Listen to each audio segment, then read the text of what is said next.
Hi everyone at Facebook. I'm Mitzi Szereto, and I'm back with another Facebook Live event for the best new true crime stories, well-mannered crooks, rogues, and criminals. I'm here today joined by my contributor, David Blumenfeld. Hi, David. Hi, Mitzi. Good to be with you. Thanks. I'm so glad you could join us. Hopefully I won't have this microphone muting problem happening. As everyone knows who follows these events, there's always something that happens. But anyways, let's cross fingers. So anyways, I'm here to talk with David today. He wrote a fascinating story, and it's a first-person account as well. And his story is called Uncle Freddie and Gentleman John Dillinger. It's always a real treat when somebody writes a story for one of my books, and they actually do have a connection to what they're writing about. And David is one of those people. So tell us, David, first of all, Uncle Freddie, who is he to you? Well, Uncle Freddie was a very close friend of the family. He wasn't a blood relative, but he was one of my father's closest friends, and he was a criminal. I knew him very well. He treated me as gently as a lamb. You would never have guessed what he was capable of doing, but he was into some big-time crime. So, and where was this? Well, this was in our hometown where I grew up, East Chicago, Indiana. And East Chicago, which is sometimes mistaken for a part of Chicago, but isn't. It's actually on the northern tip of Indiana, right on the tip of the southern tip of Lake Michigan. And it was a steel mill town where products from the industrial area could be shipped out on the lake. And East Chicago consisted of two neighborhoods. Some people thought of them as two towns. East Chicago, which was really one side of the city, even though it was called East Chicago, and Indiana Harbor, and they had about equal populations, but Indiana Harbor had about 25,000 people and 100 different racial and ethnic groups. So it was extraordinarily diverse. And you mentioned that also quite corrupt. Yeah, actually, when Robert Kennedy was Attorney General, he called the county that we lived in, Lake County, the most corrupt county in the United States. And the town that I lived in was a pretty good candidate for being the most corrupt town in the county. So a lot went on there, and Uncle Freddie was involved in most of it. Well, he sounds like a colorful character, and you discuss him a lot in the story. But there's also a lot of warmth in your descriptions of him as well. I mean, he sounds like he was quite a character. He was. He was as nice to me as he was less nice to other people. He was, among other things, a very notorious street fighter.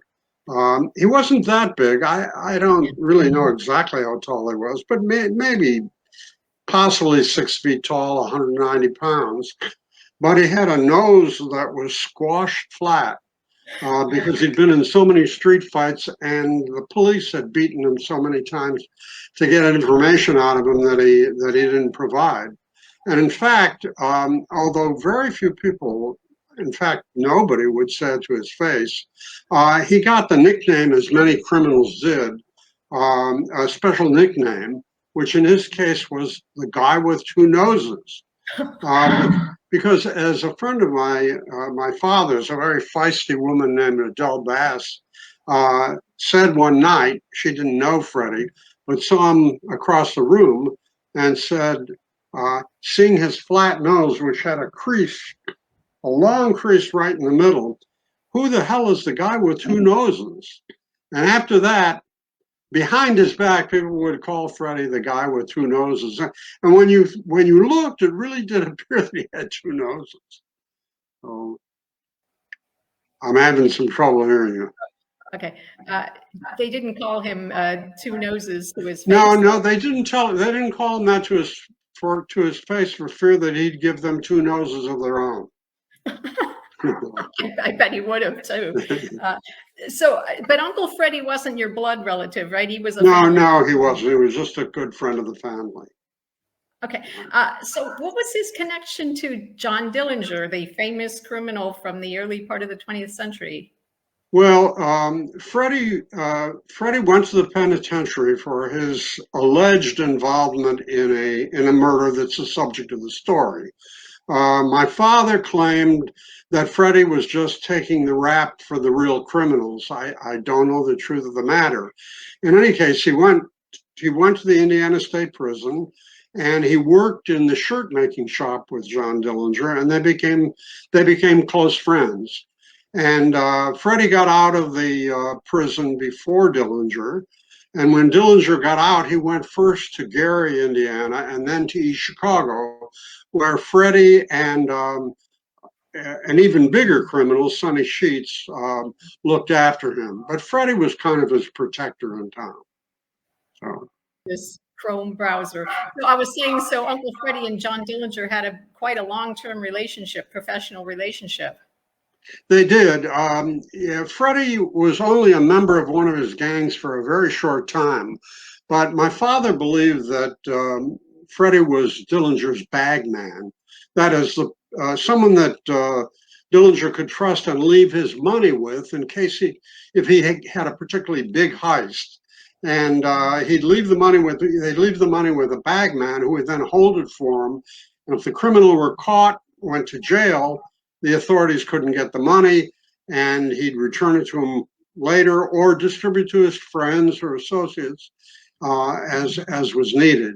So Freddie, my father, was pretty sure had Dillinger's money. He may have had more bagmen, but Freddie was definitely one of them. So sort of an informal bank. He was an informal bank, and perhaps a more interesting aspect of it was that, Dillinger, as famous as he was, and as many banks as he and his men robbed, he really had a highly active bank robbing career only for a little over a year. And at the end of that, his money was never recovered. And my father, Max, believed very firmly that Freddie had the Dillinger money, because once Dillinger was killed, Freddie never worked again. And he didn't live, a lavish lifestyle. He always had lots of money, and he lived to be 87. So I can't vouch for that. My father never said, I know that he had Dillinger's money, but he said, I'm pretty sure that's where he got the money. So sort of his pension plan. Yeah. It was a pretty good one too, actually. Very little pay in on your own part. Wow, that's incredible. So was it common in that time for these types of gangsters and criminals to have a bagman? Yeah, but if provided the criminal was sufficiently successful and was active and had reason to think that he or she, in this case, in some cases, might go to the clink. So you needed a bag man in the same way that you or I would need a bag. So. But we're talking about give us a bit of a frame of the time period here, and the banks, because banks weren't always looked upon that fondly, were they? Yeah, well, we're in the period that basically the Depression period and afterward, and Dillinger was killed in 1934 in Chicago, and he really he was a criminal before in a petty way, but he only began his bank robbing career a little over a year before. So he had a very, very intense year, and that was it. So. That's interesting, because Dillinger was active for years and years doing this, and it seems as if it was pretty condensed. It was very condensed. I mean, I think the size of his fame affects the sense that people had of how long his career was. But in fact, it was pretty short. But he just robbed one bank after another. He was caught several times, escaped. He had one of the most famous prison escape stories in criminal history. He was incarcerated in Crown Point, Indiana. This was just one of his adventures, but he got out when the East Chicago mob smuggled into him a wooden gun, and he faked his way out of the prison. Once he got a couple of guards to believe that the gun was real, then he took their real guns and he got out. And he ended up escaping from the prison in the sheriff's car. So he was very proud of this. In fact, he said to his sister, that escapade was worth 10 years of my life. So he was very happy. He was very happy with his performance. And after that, Crown Point, Indiana earned the nickname, a couple of nicknames actually, Clown Point, Indiana, and Wooden Gun, Indiana. So Dillinger did not do Crown Point a favor. Crown Point's a very nice place, but Dillinger didn't help its reputation out of it. Oh, that's hysterical. Okay, well, we'll put the blame on them. Yeah, well, I'll get this question out really fast. So we know Dillinger as this gangster, but what about his gentlemanly side that qualifies him as a well-mannered criminal? Well, he was famous for doing things during his crimes that are unexpected in terms of politeness for a criminal. Probably the best known one was he was in the middle of a bank. He also liked to flirt with the cute women while he was pulling off his jobs. And in one case, there was apparently a particularly attractive young woman, and when he asked everybody to lie down on the bank floor, as stereotypically the bank robbers do, he offered her his coat to lie on so that she wouldn't have too cold an experience while she was on the ground. So he was kind of imitating Sir Walter Raleigh in the famous instance in which Raleigh was said to have put down his coat for Queen Elizabeth when she encountered a puddle so that the royal feet wouldn't get wet. You also mentioned in one instance when he was robbing a bank that there was a question of the money and who it belonged to. This is also a famous story. I wish I could claim that it originated with me, but I've been drawing on a lot of people, and including not in this instance, but including I'd like to mention Arch McKinley, who is a Northern Indiana journalist and Western Northern Indiana historian, who's told a lot of stories about the area and whose work I drew on. So I want to just give him a little credit there. But in this instance, Dillinger was taking money from a bank teller when a patron of the bank was there, and he couldn't tell whether some of the money belonged to the customer or to the bank. So he asked the customer, and the customer said, "This is mine," and Dillinger wouldn't take it. He only wanted the bank's money. Sometimes his boys would take the money, but Dillinger himself stood way above it. So. Yeah, he did not want to steal from the people. Right. So he got the reputation, whether it was justified or not, as a kind of American Robin Hood. Well, which brings me to my question as far as people's outlooks at that particular time. He with the Robin Hood thing, he was looked upon in a way as a hero, wasn't he? He was for a long time. Toward the though we're talking about a little over a year, but when I say a long time, I mean maybe 8 months or so. And then toward the end of his career, he teamed up with Babyface Nelson, who was capable of being not very gentlemanly, let's put it that way. And at that point, their joint robberies got to be a little less polite. But for the most part, a lot of people thought of him as kind of a hero. You have to remember that we're talking about the Depression period, and its close aftermath. And during 1933, thousands and thousands of banks failed. People lost their money, and they came to think of bankers as almost as though they were robbers. I'm not suggesting that that was justified, but that it wasn't an uncommon view. So someone who came in and took the money from the bankers, some of these people got a little satisfaction out of that. Dillinger was their poster hero, poster boy almost. They're getting their loan back. That's right. Actually, there were even some instances in which banks solicited a robbery. It wasn't that common, and it was probably believed to be more common than it was. But that probably seems incredible today, but during the Depression, it actually gave the banks an opportunity to write off some of their losses as due to a robbery, and also to collect some insurance for it. I mean, there was a limit, to what you could lose and come out ahead in the deal, but still, it was actually. I have read some accounts that suggest that Uncle Freddie was solicited by the local bank for a robbery, a famous robbery that Dillinger pulled off in East Chicago, Indiana. He came back later to repay the hometown that had protected him by robbing the First National Bank of East Chicago. Now, whether or not that fell into this category, that's complete speculation, but it's kind of titillating. So.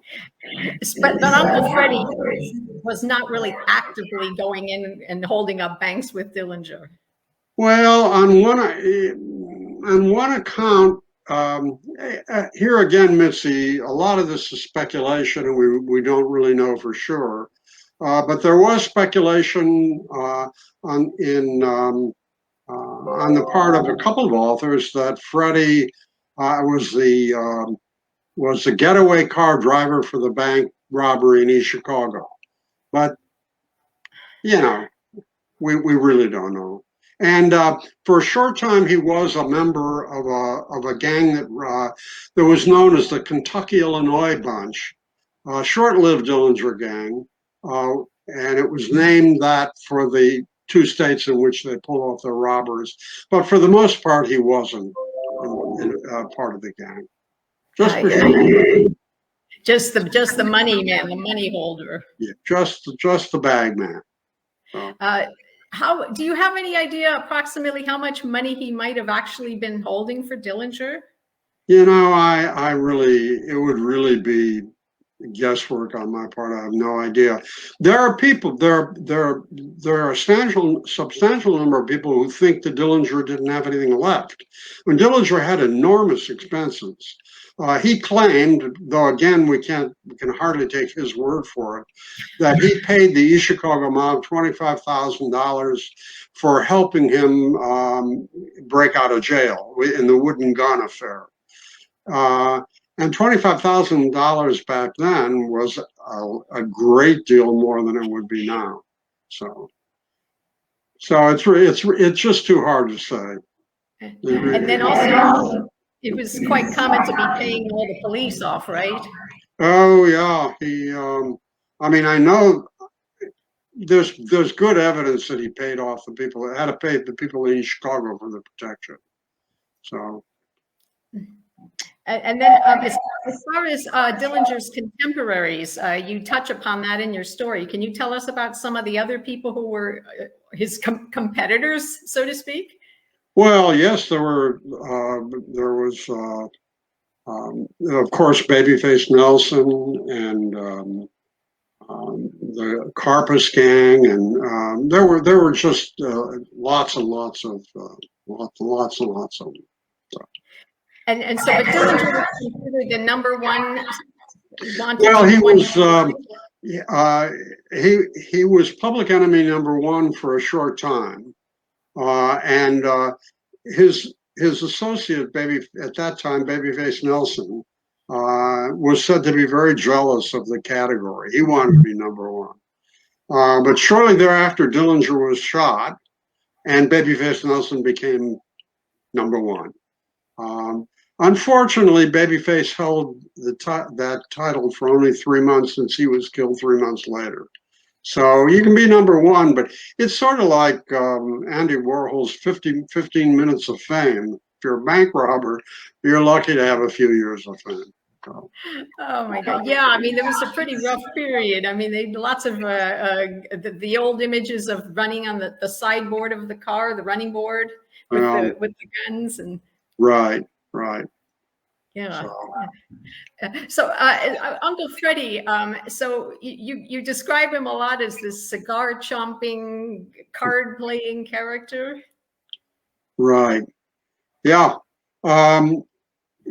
Freddie, as I said, was a notorious street fighter, and he, in his later years, he put on a lot of weight. He got out of shape, but he was still ready to fight.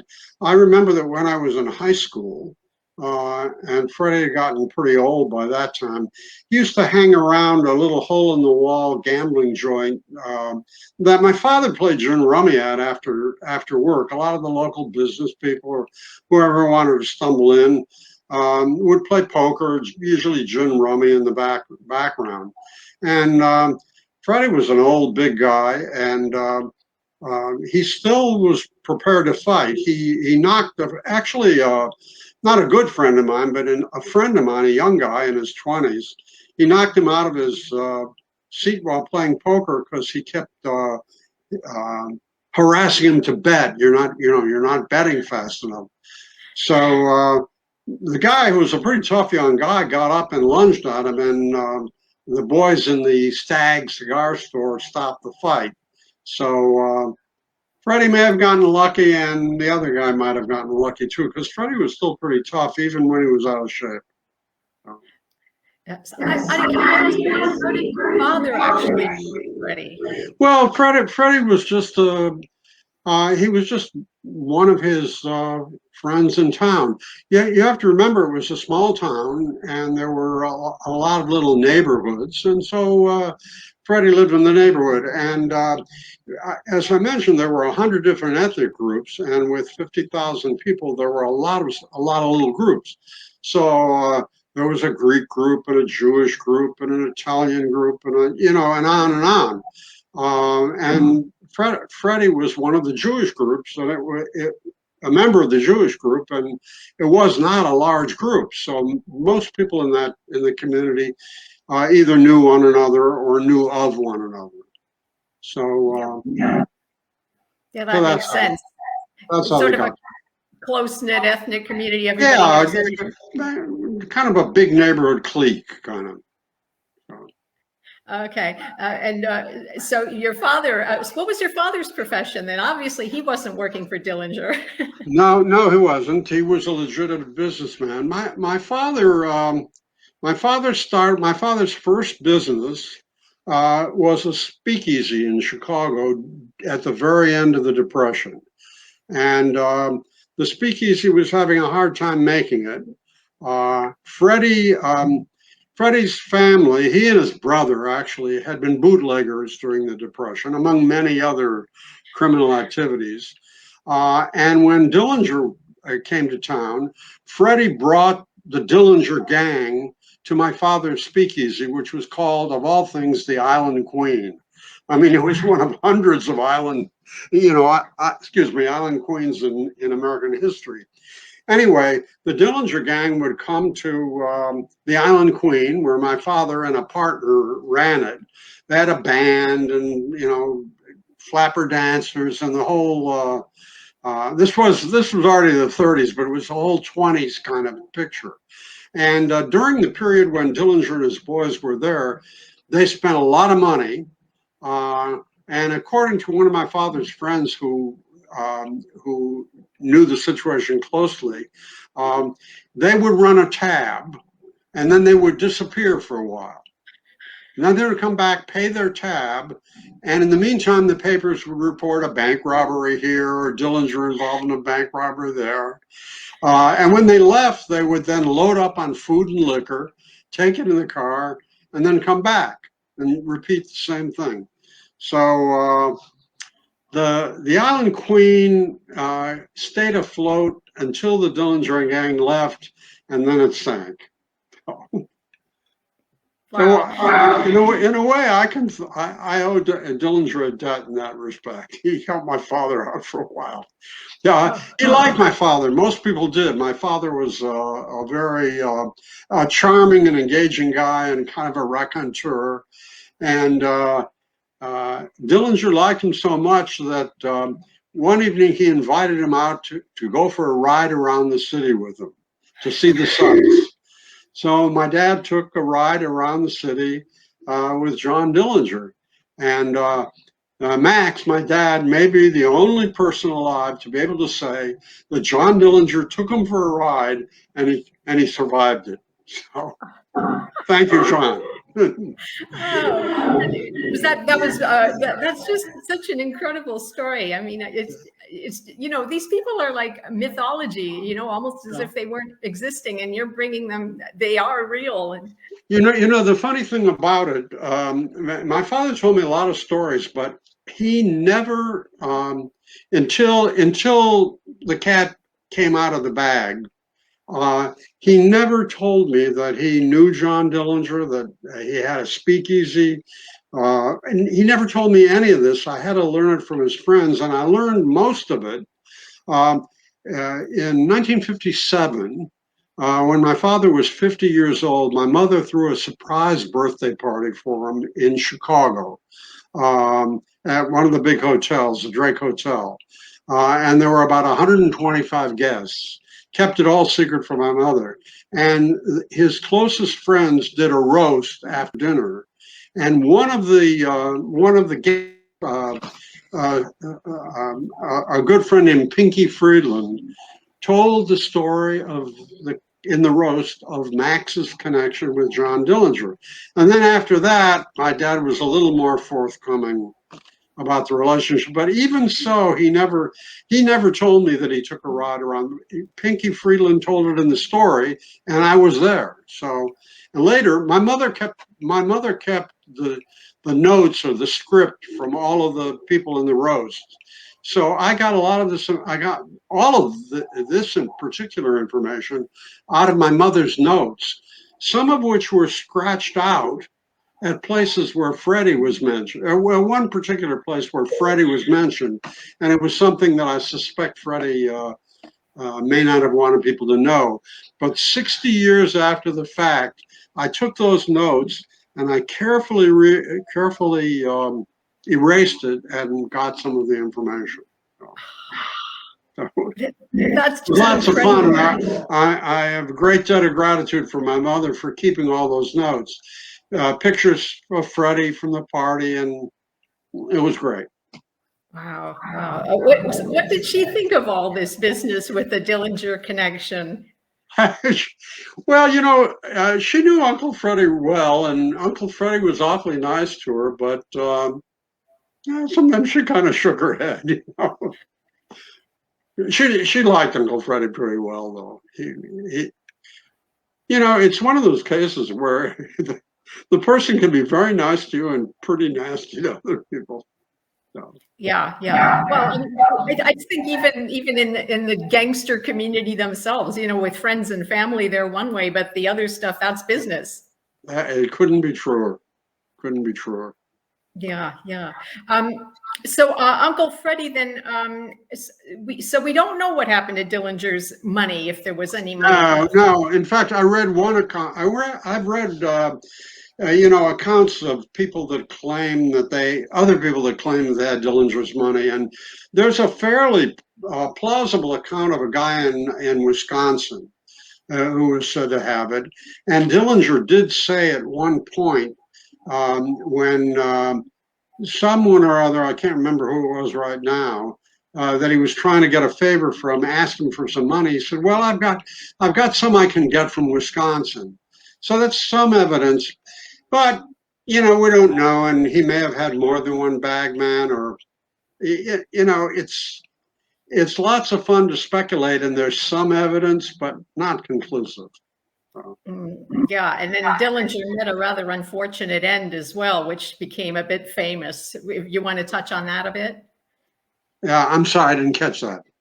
Dillinger, when he was finally killed, that's a rather notorious story on how that happened. Oh yeah, yeah. Dillinger, at the end of his career, had holed up in Chicago, and he was living with two women. One was his latest mistress, a woman named Polly Hamilton, and the other was a very famous woman who later became known as the Woman in Red. Her name was Anna Sage. Anna Sage had lived in East Chicago and been a prostitute and a madam, and was working in a call house or a brothel in Chicago also at the time. And she was a friend of the chief of police in East Chicago, with whom she was also having an affair. And uh, the chief of police in Chicago contacted the FBI. I'm abbreviating the story, but giving you the fast version. And there was a $15,000 reward for anyone giving information leading to Dillinger's death. And he and an associate, the captain of the police, Tim O'Neill, claimed the reward by having Anna Sage tell them that Dillinger, Polly Hamilton, and Anna Sage, the Woman in Red, were going to go to the Biograph Theater on a certain night, and that they could capture Dillinger if they caught him coming out of the theater. She was wearing an orange dress, but it looked red in the neon lights of the theater. So she became known as the infamous Woman in Red. Anyway, there were, by some estimates, possibly as many as 26 police officers, 6 from East Chicago, and the rest from the FBI. And when Dillinger came out, they shot him and killed him. It's actually very sad. I mean, he doesn't sound like a really hateful criminal, someone that you would say, thank God they got rid of him, Well, that's how, that's how he got his reputation. And during the period and even afterward, there is a tendency to romanticize these guys and, attribute traits to them that we don't know whether they really had. But there's some evidence that, if you met him at a backyard barbecue, you might have kind of liked John Dillinger. Yeah, I mean, he looked like this very handsome, well-dressed gentleman. He was a good-looking guy, though. He became, as the police and the FBI closed in on him at the end of his career, he became very concerned about not being recognized, and actually had he consulted a plastic surgeon to try to alter his looks, and apparently it was extraordinarily painful and not very effective. So. The life of crime isn't always what it's cracked up to be. No, I guess not. Well, I mean, that's just such an incredible story. I mean, Uncle Freddie and the Dillinger thing, your dad. I mean, this is just like a once in a lifetime thing that you came to me with this story. I'm glad you enjoyed it, and I appreciate your publishing it. Well, I know that I've had feedback from people who have read the book, and they really love this story. Good. I'm glad. So Uncle Freddie will live forever on the pages of this book. I'm glad that he will. There are a lot more stories about him, and I'm writing up some. I've written some of them up, but they haven't been published yet. So maybe they'll see the light of day. Well, so that's one of the things you're working on right now, is maybe hopefully doing a more advanced, larger work.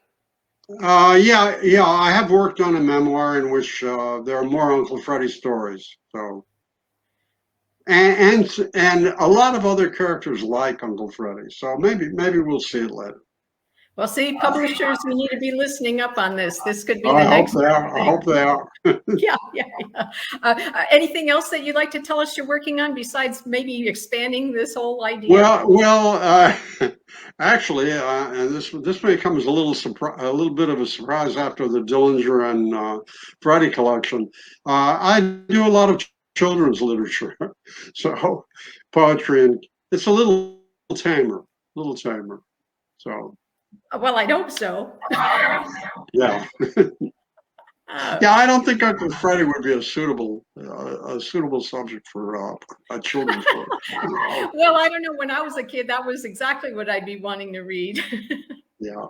Yeah, I've got one story coming out called The Legend of the Little Boy. That actually it started out as a bedtime story for my son. And I wrote it about 60 years, the first draft about 60 years ago. And at that point, I got interested in philosophy, and I had to devote myself to my dissertation. And I thought I can't be writing these kids stories and doing the philosophy at the same time. I'll never get a job. So I put the story in the drawer for 60 years. And then after I retired, I thought, it was kind of fun to write those kids stories. And it's a little relief from John Dillinger killing people left and Babyface Nelson machine gunning people. So I started writing kids stories again. I pulled that story out and I thought, this has some promise. So I rewrote the thing, added an ending and a couple of characters, and it'll be coming out in March in a journal called Carmina Magazine. So if anybody's interested in kids' stories, take a look at Carmina Magazine in the March issue. So Cool. I got an ad in. That's great. That's great. I mean, you know what? It's fun to work in different things, not just do the same thing again and again. It is, but I found that when I was doing philosophy, it was a completely different gear from writing literature. I don't know that everybody feels that way. I'm sure they don't. But in my case, I just couldn't switch gears real fast. One was light and fun, and it takes a long time and it's hard effort to write stories. But in the case of philosophy, at least the kind of philosophy that I was educated in, is just totally brain busting. I mean, you have to sit and think of objections and answers and replies and farm it out to people who give you even harder objections and replies. And, in my case, it tightens your brain, and the story is kind of looser and more flowing and more suitable for retirement. I could understand that, definitely. Wow. Oh, well, I'm so glad you were able to come on. Your story again, for those listening and watching, Uncle Freddie and Gentleman John Dillinger. And I've been speaking with David Blumenfeld. Thanks so much. I'm sorry about me getting cut out, and I swear to God, I didn't do it. It's Chrome browser, whatever. Google's at fault here. No problem. Thank you very much. I enjoyed it, Mitzi. Thanks so much. And the book, again, The Best New True Crime Stories, Well-Mannered Crooks, Rogues, and Criminals, out now in print and digital. Thanks again, David. Bye. Bye.